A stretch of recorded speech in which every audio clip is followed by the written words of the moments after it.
What's up, guys? How y'all doing today? This is D Durrell with D Durrell Life Solutions. I am here at my Houston office taking care of business like I always do. This is my other location for those that are new to my channel. I definitely come here at least 2 to 3 times a week. And during breaks, I like to create content, check out what's going on YouTube. Happy to be back to do more consistent content because I was getting a little, off kilter a little bit, kind of going into other sectors, doing things, and now it's time to get back to the basics. So we're going to talk about jealousy, and I mean jealousy in the black community. Now, what I want to start off prefacing on is the fact that there's a lot of jealousy in the black community online, in online social media platforms, community sectors, or what have you. Just recently, I had a brother by the name of Poetic Flocka. Shout out to Poetic Flocka. He has made a transition from the East Coast to the West Coast. He has obtained a contract as an employee working for No Jumper. His channel has risen from a year ago of less than 1,000 to now over 35,000 plus. He has gained a lot of notoriety throughout certain sectors, particularly the hip hop sectors, the entertainment sectors, and so on. Particularly like No Jumper and other different DJ Academics and other different hip hop slash entertainment platforms on YouTube. Now, Poetic Flocka, shout out to my brother if he's watching, has worked and honed his skills in a smaller sector that came together behind whether or not a brother by the name of, that everybody knows, Umar Johnson, in regards to his development of a school, the donations that he would take for that school, also the fact of providing services and a safe educational environment for black boys.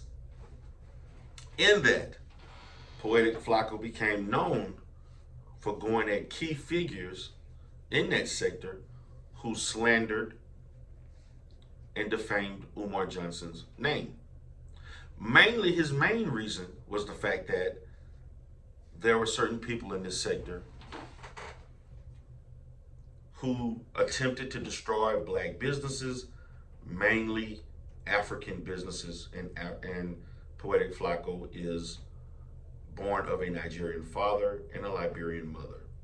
And that took dear to him,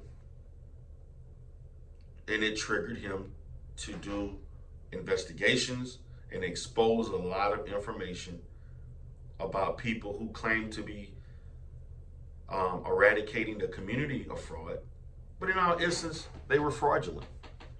Now, as he propelled himself, a lot of people came after him.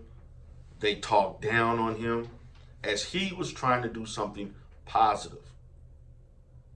And to me, this is highly prevalent in the black community, in which you have individuals who have a goal. Even though you can't see it, they can see it. So what he decided to do was, I'm going to become the best YouTuber that I can be. I'm going to do content that people want to see and hear.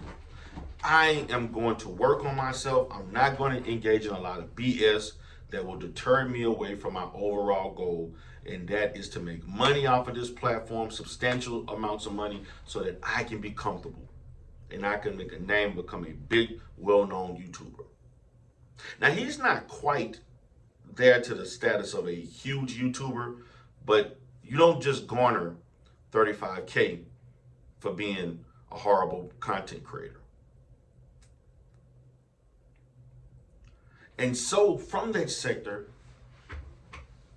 he was presented to the world a couple of days ago. And in that, the jealousy from people who got 300 subscribers, 200 subscribers, people who don't even have channels were hating on this 23-year-old brother who's just trying to make a name for himself and make money. Now, for me, the time when he talked about his goals, there were people who did not want to see him win. They were old. These were mostly older people.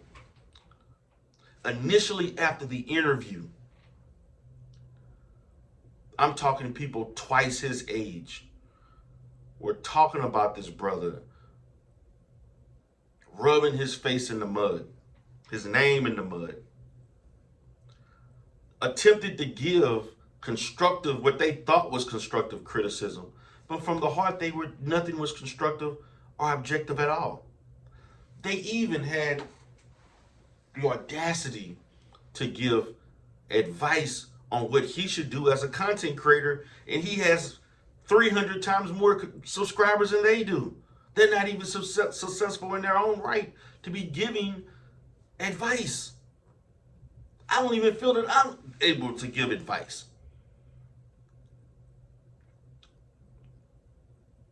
But this is the hate. This exemplifies the hate in the black community, the crab in the barrel mentality of being jealous of others who have lifted themselves to another level. You see, this is why, it goes along with this pressure of, if I get out the hood, I gotta bring niggas, I'm just gonna be straight. I gotta bring niggas with me. We all gotta win. If you choose not to, then you'll sell out. You kissing behind the white man. You see, this is the attitude. But what about if you just want to do you? Nothing wrong with the fact of the matter is, in our community, we cannot expect everybody, even though I think it is good to want to help everybody, but just because you made it don't mean that you're responsible for everybody else coming to your level. What is the work of those that are left behind? What work are you doing to get to that level? You see, this is the part that is missing, the work ethic, to be better. Just because somebody else has springboarded themselves to a higher level, you just can't expect them to give you a hand. And it's nothing wrong with giving a hand. But also, in somebody giving you a hand, are you working, or do you have the proper values and the proper skills and the development so that you can come, once you're there, you can maintain? But 40, 50-year-old plus people, we're talking about a 23-year-old guy who's only 5 years removed from high school, I bet. And they spoke ill of this man just because he was catering to a different sector that likes to hear different types of personalities and outlandish language and perspectives. I was highly disappointed at these guys. And they got upset with me because I said they were hating. But in the black community, how many stories do we have of people who have made it? And when they made it, there are people who are dead right. There are rappers right now who are dead right now because their homies that were left behind thought because he made it, that mean I should make it. That's not how success works. That's not how success works. Success works that you have to create your own opportunities. That's how success works. And in you trying to create your own opportunities, if someone else that has made it wants to give you an opportunity, then you already have, you've already developed in a manner in which you have tools and you have polished yourself that you can handle that opportunity. But nobody is entitled to give you anything. No one is entitled to give me anything. No one's entitled to give somebody else. Now, for myself, Speaking of this practice, this place you see right now, there are people who helped me out. But you know what? I had to have had certain things in place in order to get that opportunity in the first place. I didn't come with nothing. I had a foundation. I had infrastructure. And they saw that and they said, Mr. D. Durrell, I see that you're providing these services. I've heard good things about you. I want to offer you this contract and you will be labeled as this type of provider, and we're going to refer to you a lot of clients. That's how I got my opportunities. And you know what I did in return? For every professional qualified that looked like me when I hired people that look like us. And I've given opportunities to others, but they were working. They had some things in the work. They had a work ethic. They've accomplished some things. So I knew that they were capable of taking advantage of an opportunity. So if we're going to rise as a community, we're going to have to quit being jealous of one another, whether you get an opportunity or not. But what you can do is create your own opportunity. And through those opportunities, other people may see that. And they may want to offer you other opportunities.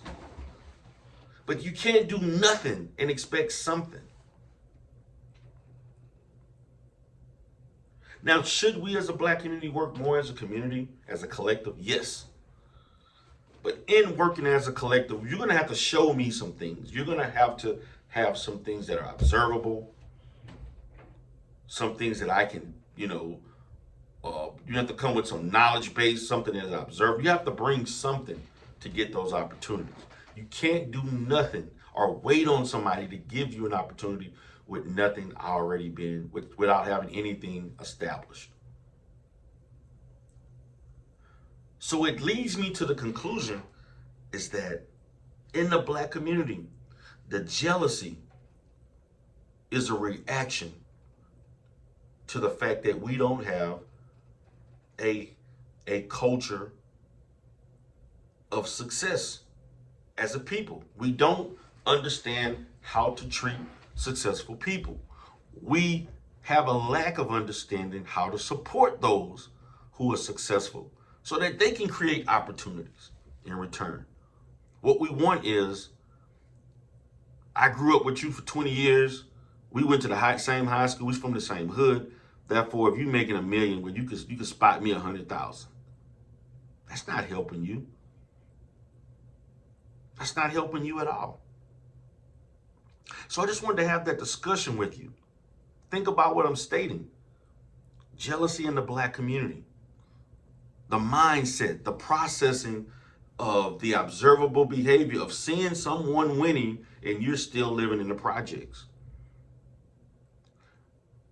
What does he have that I don't have? I can tell you what he has. He has something called applying yourself. And through applying himself, he put himself in positions around other successful people. And they saw it, and therefore they chose him to do some things. That's what Poetic Flacco did. He changed his platform. He did content people wanted to see. And the host of No Jumper saw him working, being successful, saw his potential, and offered him an opportunity.